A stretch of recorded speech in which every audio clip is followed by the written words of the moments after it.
Hello everyone, taking a lesson further, today we'll be starting with the policy that was adopted in Belgium. Before discussing the policy that was adopted in Belgium, let's recall that what we did in our last lecture. In our last lecture, we studied that in Sri Lanka, the policy of majoritarianism was followed, where there was rule of the majority community. Under these measures, all the powers and opportunities were given to the Sinhala speakers, and all the government policies were preferential towards the Sinhala speakers, while the Sri Lankan Tamils felt discriminated and alienated. These were the reasons that Sri Lankan Tamils started demanding for separate state for their community. And as these demands were repeatedly denied by the Sinhala speakers, this led to a civil war between the two communities.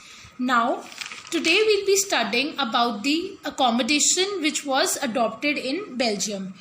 What does accommodation means? Accommodation means when there is adjustment of powers. Means the policy that was adopted by Belgian leaders was based on power sharing so that everyone in the country can live together. This policy that was adopted in Belgium was completely opposite to the policy that was adopted in Sri Lanka. The policy that was adopted in Sri Lanka was discriminatory and preferential towards the majority community, whereas in Belgium, the policy that was adopted gave equal powers to all the communities that were residing in Belgium. Let's discuss this policy in detail. Between 1970 and 1993, Belgian leaders amended their constitution 4 times so as to work out an arrangement that would enable everyone to live together within the same country. इसका मतलब है that the Belgian leaders changed their constitution 4 times.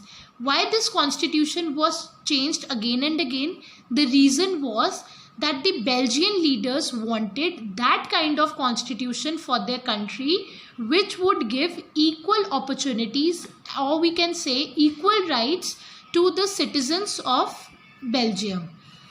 The constitution prescribed matlab stated.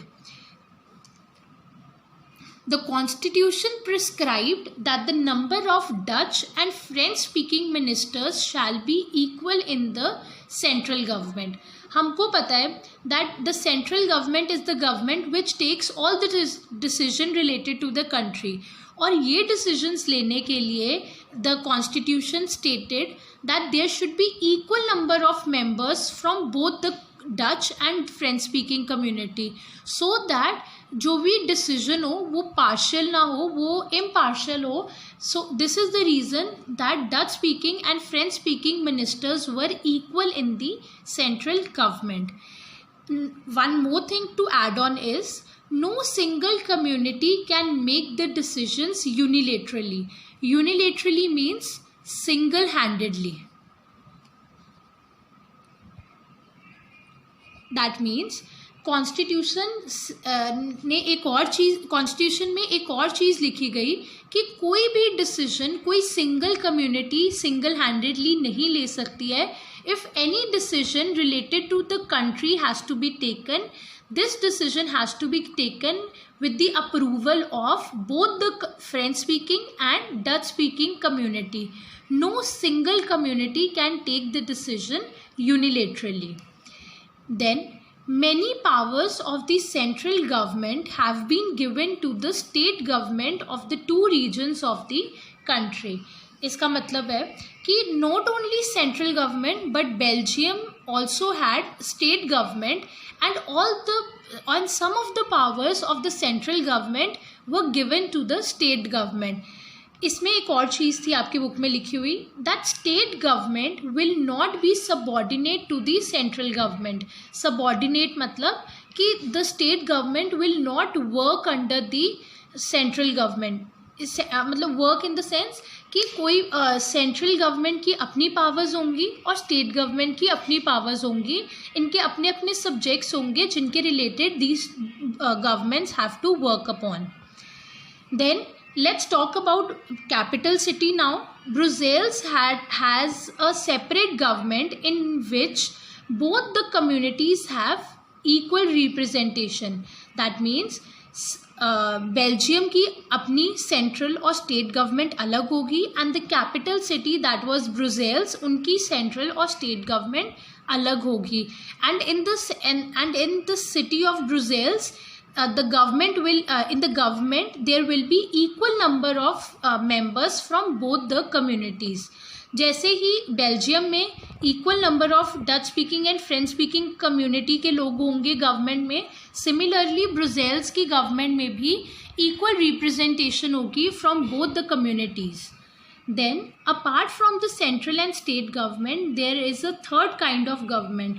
Now central और state government के अलावा the Belgian government formulated another form of government that was community government.